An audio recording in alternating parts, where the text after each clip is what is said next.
আসসালামু আলাইকুম এভরিওয়ান। যারা আচার লাভার আছেন এই আচারটা একবার হলেও তৈরি করবেন। এই আচারটা খেতে এত মজার হয়, বাসায় ট্রাই না করলে বুঝতেই পারবেন না। রোদে দেওয়ার ঝামেলা ছাড়াই টকঝাল মিষ্টি এই জলপাইয়ের আচারটা আপনারা চাইলে 1 বছর পর্যন্ত সংরক্ষণ করে খেতে পারবেন। আশা করছি আমার আজকের এই রেসিপিটি আপনাদের কাছে খুবই ভালো লাগবে। যদি ভালো লাগে তাহলে অবশ্যই একটি লাইক দিয়ে পুরো ভিডিওটি কন্টিনিউ করবেন প্লিজ। জলপাইয়ের এই টকঝাল মিষ্টি আচার তৈরি করার জন্য প্রথমে আমি নিয়েছি 2 কেজি জলপাই। এবার চুলায় একটি প্যান বসিয়ে পরিমাণ মতো পানি ফুটিয়ে নিয়েছি। এখন এর মধ্যে দিয়ে দিচ্ছি জলপাইগুলো দিয়ে আমি খুব ভালো করে জলপাইগুলোকে সিদ্ধ করে নেব।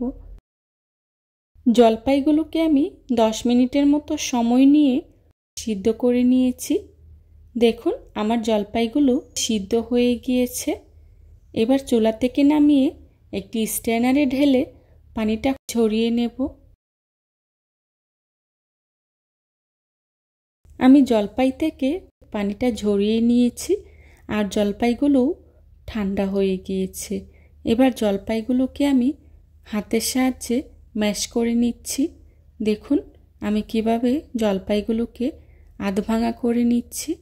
আমি জলপাইগুলোকে খুব বেশি ম্যাশ করব না, আধভাঙা করে নিচ্ছি। আর এভাবে আমি সবগুলো জলপাই ম্যাশ করে নিয়েছি। আপনারা চাইলে ম্যাশারের সাহায্যেও ম্যাশ করে নিতে পারেন।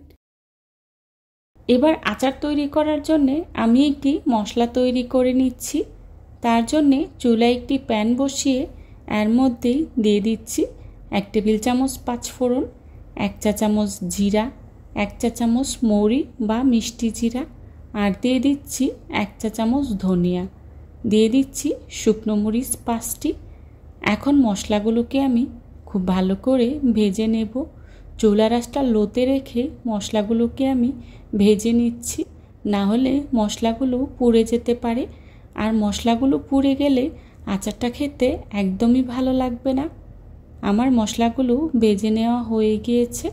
এবার চুলা থেকে নামিয়ে আধভাঙা করে ব্লেন্ড করে নেব। একই প্যানে দিয়ে দিচ্ছি সরিষার তেল 1/3 কাপ। তেলটা হালকা গরম হয়ে আসলে দিয়ে দিচ্ছি 1 চা চামচ 5 ফোড়ন, আর দিয়ে দিচ্ছি ছেঁচা রসুন 2 চা চামচ, দিয়ে দিচ্ছি শুকনো মরিচ 4টি। এখন তেলের সাথে আমি কিছুক্ষণ ভেজে নেব।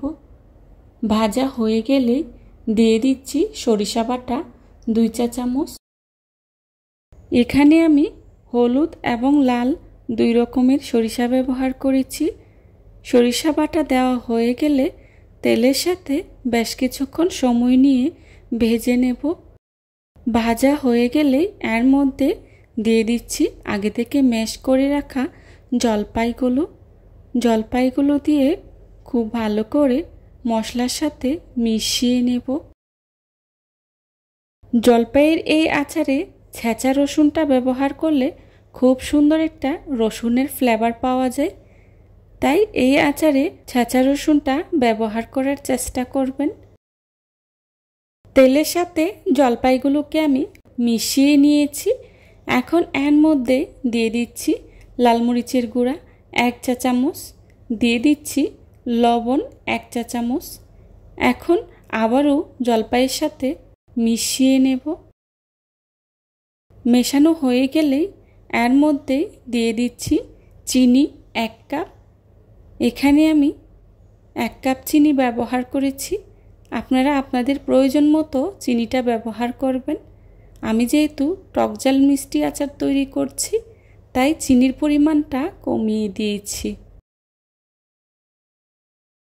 এবার নেড়ে আচারের সাথে চিনিটাকে আমি খুব ভালো করে মিশিয়ে নেব।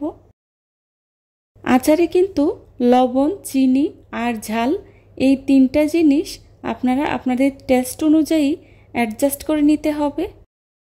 চিনির পানিটা শুকিয়ে আসা পর্যন্ত এভাবেই অনবরত নেড়ে চেড়ে যেতে হবে, না হলে আচারটা নিচে লেগে যেতে পারে। আর যদি আচারটা প্যানে লেগে যায় তাহলে খেতে একদমই ভালো লাগবে না।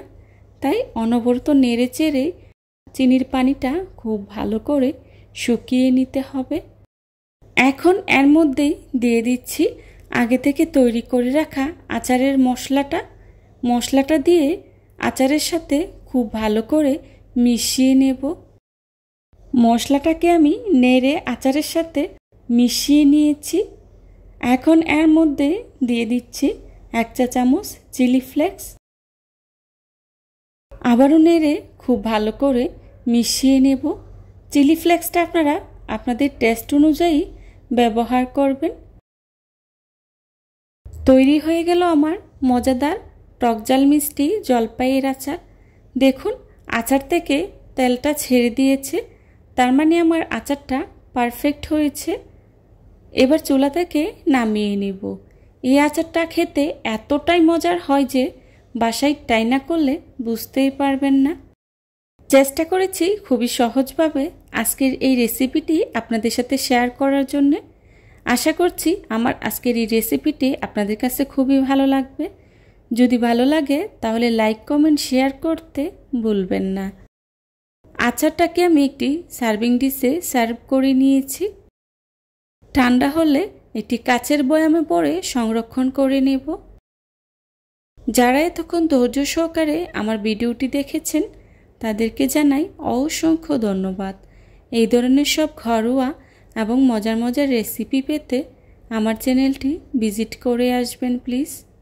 আমার পরবর্তী রেসিপি দেখার আমন্ত্রণ জানিয়ে আজকের মতো এখানেই বিদায় নিচ্ছি। সবাই ভালো থাকবেন, সুস্থ থাকবেন। আল্লাহ হাফেজ। আসসালামু আলাইকুম।